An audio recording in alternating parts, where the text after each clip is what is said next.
में आगे बढ़ेंगे छात्र आंदोलन की क्लास।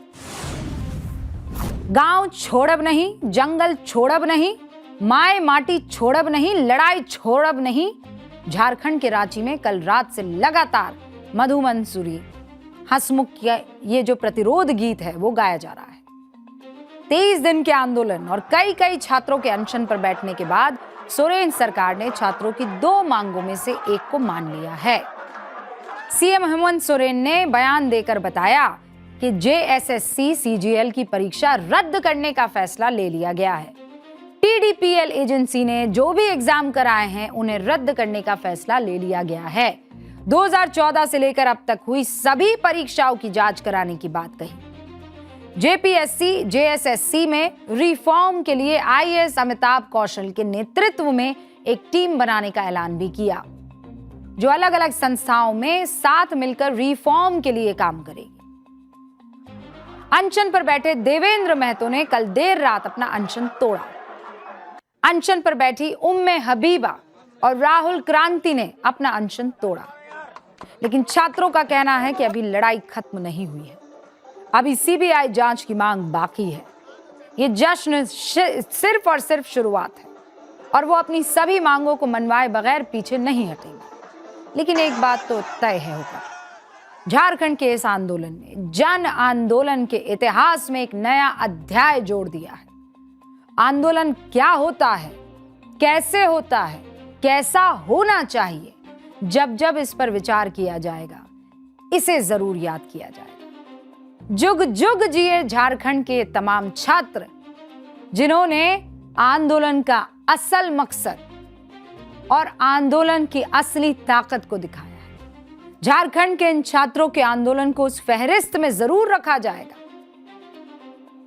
छात्रों को आगे करके अपनी राजनीतिक महत्वाकांक्षाओं को पूरा करने की इच्छा रखने वाले फैशन और ट्रेंड में जरूर आ गए, लेकिन उन सबको इस आंदोलन ने सिखाया कि बिना किसी राजनीतिक एजेंडे के भी एक बड़ा बदलाव खड़ा किया जा सकता है। झारखंड के इन बच्चों ने बता दिया कि सफल आंदोलन के लिए भाषा का स्तर गिराने और गाली गलौज करने की जरूरत नहीं है। अपनी मांगों को मनवाने के लिए बदजुबानी की जरूरत नहीं है। तर्क, मर्यादा, गरिमा और व्यवहार के जरिए अपनी बात रखी जा सकती है, और वो भी ऐसे कि उसे नजरअंदाज नहीं किया जा सकता। रांची के जयपाल मुंडा स्टेडियम में जुटे छात्रों ने यह बता दिया हुक्म जयपाल मुंडा में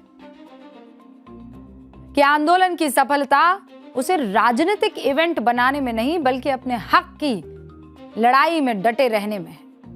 इन्होंने साबित कर दिया कि बगैर पत्थर चलाए, बगैर आजादी के नारे लगाए, बगैर देश विरोधियों के प्लेटफॉर्म को दिए बगैर और बिना खाने और रील के स्पॉन्सर्स के भी एक आंदोलन चलाया जा सकता है और जीता भी जा सकता है। इस आंदोलन ने यह भी बताया कि सोशल मीडिया सिर्फ और सिर्फ एक टूल है, एक प्लेटफॉर्म है, एक माध्यम है। असली लड़ाई जमीन पर लड़ी जाती है। चाहे इस आंदोलन को सोशल मीडिया पर वो पुश नहीं दिया गया, एल्गोरिदम का सपोर्ट भले ही इस आंदोलन को नहीं मिला, लेकिन ये छात्र अपनी मांग पर अटल रहे। न्यूज की पाठशाला में हमने लगातार इस मुद्दे को उठाया। झारखंड की सरकारी परीक्षाओं में गड़बड़ी के आरोपों की तह तक हमने जाकर पड़ताल की और आपके सामने लाए। एक एक पेपर खुद देखे, उन्हें पढ़ा और फिर आपके सामने रखा। लगातार हम बच्चों के संपर्क में रहे, उनसे बात की, उनका पूरा पक्ष आपके सामने रखा। और अब जब इन छात्रों का संयम रंग लाया तो इनकी जीत की गूंज हर तरफ सुनाई दे रही है। एक तस्वीर दिखाती हूं।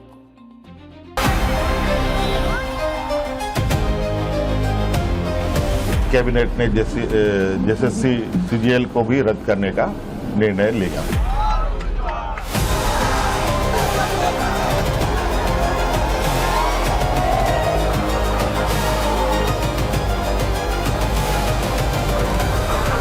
हम लोगों ने निर्णय लिया है कि टीडीपीएल द्वारा किए गए परीक्षाएं यहाँ हुई हैं, उन सभी को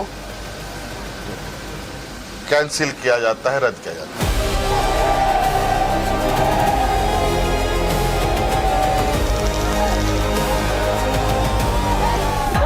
ये पहला कदम है, ये पहला जश्न है, अभी बाकी है। अभी हमारी लड़ाई अधूरी है। अगर सीबीआई जांच नहीं मानती हम लोग आंदोलनरत रहेंगे।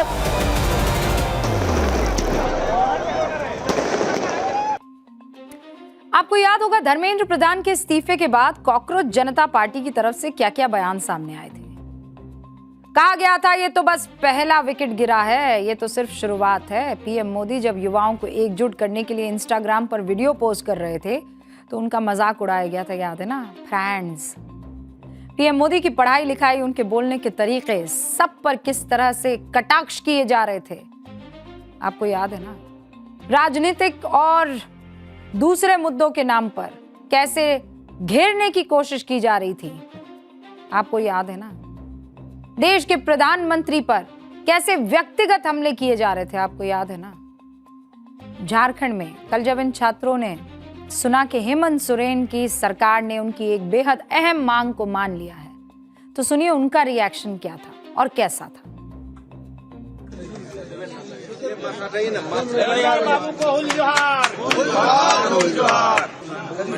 देवेंद्र नाथ महतो जिंदाबाद। मेरा जीत नहीं है, ये छात्र का जीत है। और इस चीज को उन्होंने साबित कर दिया कि हेमंत है तो हिम्मत है। मुझे बहुत ज्यादा खुशी हुई है। ये बच्ची उम्मे हबीबा 14 दिन से जिस सरकार और सरकार के सीएम के खिलाफ भूख हड़ताल पर बैठी थी, कह रही हैं हेमंत है तो हिम्मत है। देवेंद्र महतो अनशन की वजह से एक दिन पहले इनकी तबीयत बहुत ज्यादा खराब हो गई थी। आज अपने नाम पर जिंदाबाद का नारा सुनकर कह रहे हैं ये हमारी जीत नहीं है, ये छात्रों की जीत है। इससे सुंदर कुछ और हो सकता है, बताइए। अंग्रेजी का शब्द है हम्बल विक्ट्री, यानी विजय में भी विनम्रता। जो ये बच्चे, ये छात्र कर रहे हैं, यही हम्बल विक्ट्री है। रील बना लेना, किसी का मजाक उड़ा देना डिकचिक डिकचिक करके और ये बता देना ओ वी आर द पीपल, तर्क की जगह गाली देकर अपनी बात कह देना, एरोगेंस दिखाना, बदतमीजी करना, किसी खाकी वर्दी के पास जाकर और कहना जानते नहीं हो कौन है, फला मंत्री का इस्तीफा ले लिया है, हूल दिखाना। ये सबसे आसान रास्ता है। मुश्किल होता है ताकत मिल जाने पर भी वजन और वो किरदार रखना। 16 दिनों तक अनशन करने वाले देवेंद्र नाथ महतो होना, उम्मे हबीबा होना, राहुल क्रांति होना और व्हील चेयर पर बैठकर अनशन करने वाली सविता कुमारी होना, अपनी लड़ाई में जीत का एक पड़ाव। इसके अलावा छात्रों का यह भी कहना है कि जो फैसला मौखिक तौर पर हेमंत सोरेन ने सुनाया है, उसका जल्द से जल्द लिखित में आदेश जारी हो जाए। छात्रों की मांग है कि कौन कौन सी परीक्षाएं रद्द की गई है उसकी पूरी लिस्ट भी सरकार जारी कर दे। लेकिन सोरेन सरकार ने ये जो परीक्षा रद्द करने का फैसला लिया है, इससे छात्रों का एक पक्ष तो न्याय पा चुका है, लेकिन एक पक्ष है जो अन्याय महसूस कर रहा है। परीक्षा तो रद्द हो गई, लेकिन इस परीक्षा से चुने गए 1975 कैंडिडेट्स के ऊपर नौकरी जाने का संकट मंडरा रहा है। एक तरफ जहां सीजीएल एग्जाम रद्द होने से जयपाल स्टेडियम में जश्न का माहौल है, वहीं रांची के प्रोजेक्ट भवन के आगे अब सीजीएल पास कर चुके कैंडिडेट रो रो कर अपना हाल बता रहे हैं। ये कह रहे हैं कि पहले तो नियुक्ति पत्र पाने के लिए कोर्ट जाना पड़ा और अब नौकरी बचाने के लिए इसी तरह हाथ पैर मारने पड़ेंगे। किसी के बच्चे हैं, किसी की पत्नी है, किसी के बूढ़े माँ बाप हैं। इनका सवाल है कि सरकार और सिस्टम की गलती का खामियाजा ये क्यों भुगते। न्यूज की पाठशाला में हमने आपको पूरा मामला पहले भी बताया था, एक बार फिर से जल्दी से रिवीजन करवा देती हूं। इनकी नौकरी पर क्यों बनाई है और आगे क्या हो सकता है? 2 प्रश्न हैं। 21 और 22 सितंबर 2024 को जेएसएससी सीजीएल की परीक्षा हुई। 4 दिसंबर 2024 को रिजल्ट आया। रिजल्ट आने के बाद धांधली के आरोप लग गए। मामला झारखंड हाईकोर्ट में गया। 17 दिसंबर 2024 को झारखंड हाईकोर्ट ने मामले की गंभीरता को समझते हुए जेएसएससी सीजीएल के अगले परिणामों और आगे की प्रक्रिया पर रोक लगा दी। 1 साल बाद 3 दिसंबर 2025 को हाईकोर्ट ने रिजल्ट पर लगी रोक को हटाया और जो सफल हुए कैंडिडेट्स हैं उनको नियुक्ति पत्र बांटने का आदेश दे दिया। जिन 1975 लोगों को ये नियुक्ति पत्र बांटे गए, आज उनकी नौकरी पर बनाई है। लेकिन ये स्थिति टाली नहीं जा सकती थी, आप मुझे बताइए। मैंने आपको पाठशाला में सीआईडी की वो कथित रिपोर्ट दिखाई थी, याद है, जिसे कभी भी कोर्ट के सामने पेश ही नहीं किया गया, प्रिलिमिनरी रिपोर्ट, जिस रिपोर्ट में सीआईडी की टीम टीम 1 जो थी उसने पाया था कि जेएसएससी सीजीएल में धांधली के तार नेपाल तक जुड़े हुए हैं और नेपाल जाकर कुछ छात्रों को जवाब रटवाए गए। अगर उसी समय रिपोर्ट का संज्ञान ले लिया गया होता तो आज ये सिचुएशन आती क्या? अगर सीआईडी टीम को बदलकर एक अलग ही कंक्लूजन वाली रिपोर्ट पर आंख बंद करके भरोसा ना किया गया होता तो ये सिचुएशन आ जाती क्या? उसी समय छात्र कह चुके थे और उसी समय से कह रहे थे कि भैया धांधली हुई है, पेपर लीक हुआ है, लेकिन तब उसे गैस पेपर का नाम देकर टाल दिया गया। अगर ये नहीं किया गया होता तो आज इतने लोगों की नौकरी खतरे में आती क्या? अब सवाल उठता है कि अगर इस मामले में गलत ढंग से चुने गए या चुने हुए छात्र कोर्ट जाएंगे और सरकार और सीआईडी सबूत के तौर पर वही दूसरी एसआईटी की रिपोर्ट पेश कर देगी जिसमें लिखा हुआ है कि लीक नहीं हुआ, इंटरनेट पर गैस पेपर घूम रहे थे, तो फिर से क्या होगा बताओ? ये इस सबूत की वजह से अगर परीक्षा रद्द करने के फैसले पर कोर्ट ने स्टे लगा दिया तो क्या होगा? क्या तब छात्रों की सारी मेहनत बेकार नहीं हो जाएगी? आंदोलन जो हुआ है उसका एंड पॉइंट क्या होगा? ये सारे सवाल अब इन छात्रों के मन में उठ रहे हैं। आज न्यूज की पाठशाला में रांची से हमारे साथ छात्र आंदोलन का अहम हिस्सा रहे रविंद्र पासवान जुड़े हैं। रविंद्र छात्र डेलीगेशन का हिस्सा भी रह चुके हैं और लगातार आप रविंद्र को देख रहे हैं। इनफैक्ट वो जो आपने सबसे पहली तस्वीर देखी थी जहां बच्चे सरकार ने जब बात मान ली तो नाच गा रहे थे, उसमें जो एक मुख्य मुस्कुराता हुआ चेहरा था वो रविंद्र पासवान ही का था। हमारे साथ जुड़ चुके हैं रविंद्र, बहुत बहुत स्वागत है आपका। एक तो खूब सारी बधाई आपको, आखिरकार आप लोगों का संघर्ष काम आया, सरकार ने आपकी बातें मान ली हैं। जी मैम, आपका भी बहुत बहुत धन्यवाद कि आपने हमारी आवाज़ को अपनी पाठशाला में लगातार जन जन तक पहुंचाने का काम किए। बहुत बहुत धन्यवाद आपका भी। शुक्रिया।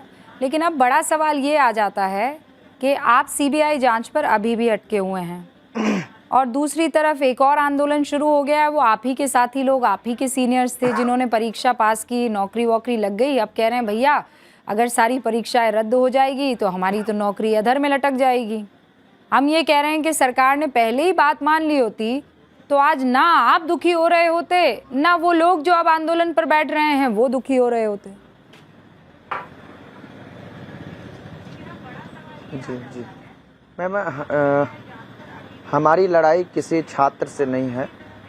बात ये नहीं है कि किसने धांधली करके नौकरियां ली है, किसने ईमानदारी से नौकरियां ली है। बात है कि पेपर लीक हुआ था। हम पेपर लीक के खिलाफ यहाँ आंदोलन कर रहे हैं।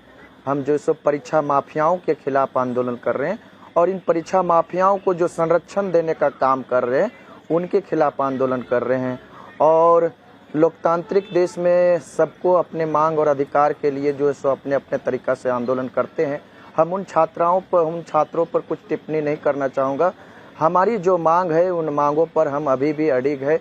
हमारी जो मांग थी कि जो सो हम लोग 3 भागों में जिसको बांटे थे, रद्द, जांच और रिफॉर्म से रिलेटेड, तो रिफॉर्म से रिलेटेड जो सारी मांगे लगभग मांगे जो सो राज्य सरकार ने मानी है। और रद्द से रिलेटेड जितनी भी हमारी डिमांड लेटर में जो भी एग्जाम के बारे में हम लोग बोले थे, फिर चाहे जेएसएससी सीजीएल का एग्जाम हो, फिर चाहे टीडीपीएल एजेंसी द्वारा ली गई तमाम एग्जाम हो, सारे एग्जाम को उन्होंने रद्द किया। और कहीं ना कहीं ये जो हम लोग 24 दिनों से जो झारखंड के 50,000 छात्र जो सड़कों पे संघर्ष कर रहे थे, उस संघर्ष का ही दबाव, उस संघर्ष पर रविंद्र, जो आम लोग अभी न्यूज की पाठशाला देख रहे होंगे और जो अभिभावक भी होंगे जो अलग अलग राज्यों से आपको सुन रहे होंगे, वो ये कहेंगे अब छात्र कहीं जिद्दी तो नहीं हो रहे हैं? अब सरकार को कितना और आप लोग झुकाना चाहेंगे? मतलब आपने कहा कि रद्द हो जाए, रद्द हो गई। आपने कुछ और मानी थी, वो भी मान ली। अब इस पर क्यों अड़ गए कि सीबीआई जांच ही हो? मैम रद्द होना सॉल्यूशन नहीं है। रद्द तो इसके पहले भी कई सारी एग्जाम हुई है। ये जेएसएससी सीजीएल भी एक बार रद्द हो चुकी है। लेकिन क्या रद्द होने के पश्चात जो इसके पीछे जो सरगना है, इसके पीछे जो परीक्षा माफिया है, उसका खुलासा राज्य सरकार या राज्य सरकार के जांच एजेंसियां कर पाई है? नहीं कर पाई है। बात है कि राज्य की जो जांच एजेंसियां हो, छात्रों का या इस राज्य का जो विश्वास है वो जीत ही नहीं पाई है। आपको बता दें कि जब कोर्ट के द्वारा ये कंडीशनल ज्वाइनिंग दिया गया छात्रों को कि जो है सो आपको 6 महीना के अंदर सीआईडी को ये आदेश दिया गया कि 6 महीना के अंदर आपको जो है सो ये अपना क्लोजिंग रिपोर्ट सौंपना है और इसमें जो भी छात्र है और जो छात्र जो सो गलत तरीके से ज्वाइनिंग लिए हैं या जो एग्जाम पास किए उसको बाहर निकालना है। आप मैम ताज्जुब के बात है कि 6 महीना से ज्यादा हो गई, राज्य की जांच एजेंसियां जो है एक भी छात्र को बाहर नहीं कर पाई, तो कहीं ना कहीं कैसे विश्वास किया जा सकता है राज्य की जांच एजेंसियां से। इसीलिए हम तमाम छात्रों का मांग है कि सीबीआई जांच हो। और एक और तर्क है कि आप जो ये जो परीक्षा माफिया है ये केवल झारखंड तक सीमित नहीं है, ये परीक्षा माफिया आप देख रहे होंगे पूरे देश में चल रहा है। हो सकता है कि दूसरे राज्य का परीक्षा माफिया का कनेक्शन झारखंड में हो और वैसे लोगों को पकड़ने के लिए सीआईडी काफी नहीं है, क्योंकि सीआईडी का दायरा जो है सो झारखंड तक ही सीमित है। अगर सीबीआई जांच का सिफारिश राज्य सरकार करती है तो सीबीआई जो है सो झारखंड समेत जहां भी इसका कनेक्शन होगा वहां तक वो जांच करेगी। अच्छा, आप प्रवीण जी एक बात और बता दीजिए, तो आप लोग अभी भी वहीं पर हैं, स्टेडियम में ही बैठे रहेंगे, आप लोग वहां से नहीं जाएंगे? अनशन जरूर टूटा है। बिल्कुल अभी जी बिल्कुल, हमारे 4 साथी अनशन में थे, 2 साथी हमारे अनशन तोड़े हैं, अभी भी 2 साथी अनशन पे है। अभी भी हम काफी संख्या में छात्र जयपाल सिंह मुंडा स्टेडियम में हैं और सरकार द्वारा जो कल रद्द की बातें कही गई उसका जो सो प्रेस विज्ञापित नोटिफिकेशन का भी हम लोग इंतजार कर रहे हैं, रिटेन नोटिफिकेशन, ताकि हम लोग ये जान सके कि सरकार जो भी एग्जाम रद्द किए हैं उसका आधार क्या है, वो किस आधार पर एग्जाम रद्द किए हैं और वो आधार क्या कोर्ट में मजबूती से उस आधार को राज्य सरकार रख पाएगी। इन तमाम जो टेक्निकल बिंदु है इस पर हम लोग अध्ययन करेंगे। अध्ययन के पश्चात जो है सो हम लोग फिर आंदोलन का रूपरेखा स्वरूप के बारे में फिर आप लोग को अवगत कराएंगे। मैम जी नवीन जी बहुत बहुत शुक्रिया, अपना ख्याल रखिएगा। और मैं तो कह रही हूँ कि 2 लोग जो अभी अनशन पर बैठे हैं, अब हम सब भी तमाम देश की तरफ से अपील करेंगे कि अब उन छात्रों को अनशन छोड़ देना चाहिए। संघर्ष ज़रूर वो जारी रख सकते हैं, लेकिन आप हमारा ये मैसेज ज़रूर उन तक पहुंचाइएगा, टाइम्स नाउ नवभारत का, न्यूज़ की पाठशाला का, कि आपके संघर्ष में हम साथ हैं, पर सेहत भी बहुत ज़रूरी है। तो अनशन वाले